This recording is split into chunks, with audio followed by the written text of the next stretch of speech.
Good morning, good afternoon, good evening, good night, good day to you. Depending where you are in the world, I'm here live in London. We're doing our nighttime devotion from the devotional Conflict and Courage. The title today is In Moments of Weakness. 1 Kings 19, verse 14. And he said, I have been very jealous for the Lord God of hosts, because the children of Israel have forsaken thy covenant, thrown down thine altars, and slain thy prophets with the sword. And I, even I only am left, and they seek my life to take it away.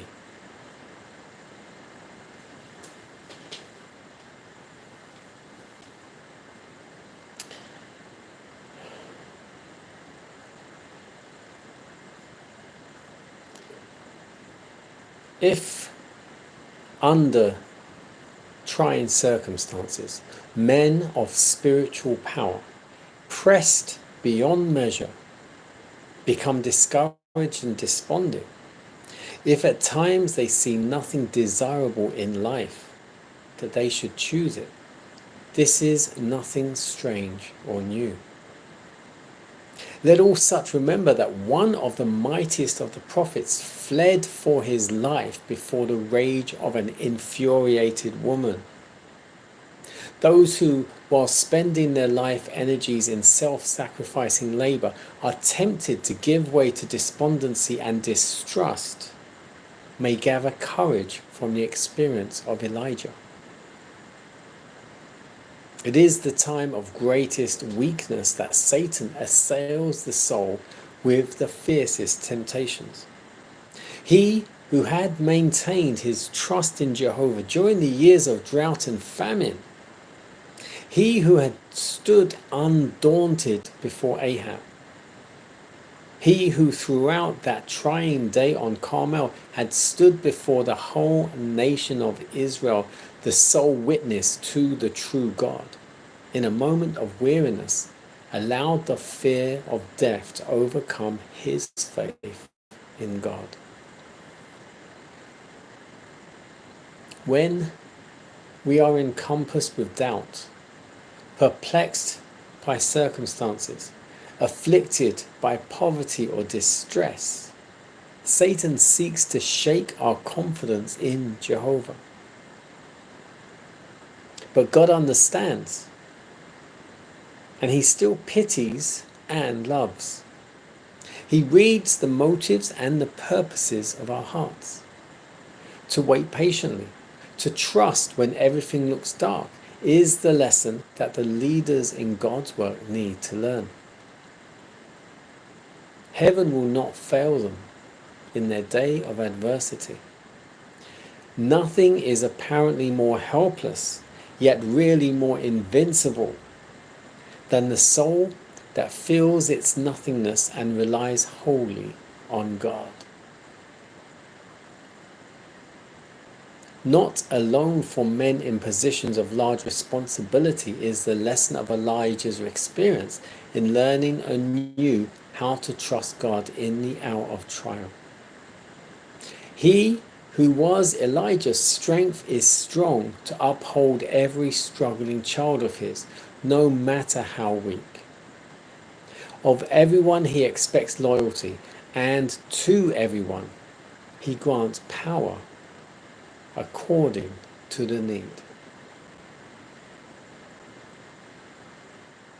That is powerful in moments of weakness.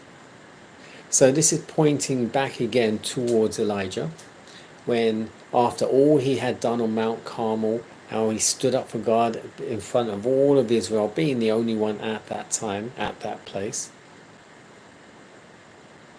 And Jezebel got angry and told all her soldiers to catch Elijah and to kill him, basically.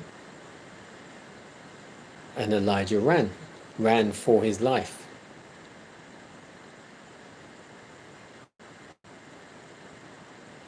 And what I especially like about this is when we are encompassed with doubt, perplexed by the circumstances, or afflicted by poverty or distress, Satan will use all this to weaken us more. But God understands and God pities. And when it says here, He knows our hearts. It's not just men in positions, it's not just men or women in positions of large responsibility. This experience of Elijah is just for them, it's for everyone, because everyone who chooses that road of a Christian life, to follow the life of Christ, to worship the God of all creation. You will have weak times. You will have times where things don't seem to be happening, don't seem to be moving or going your way.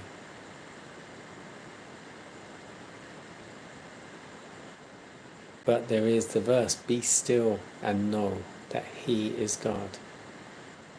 Be still and know that He is holy. Be still, O restless soul of mine. For behold, the Prince of Peace, let the noise and clamour cease. Think upon God. Trust Him. Trust Him, focus on Him, and don't focus on what is going on in your life.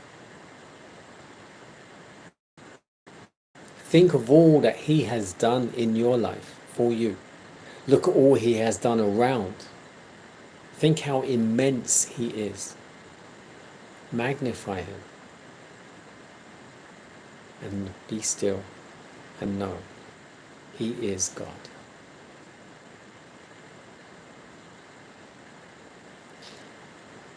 Don't despair. God is always on time. Always, always on time.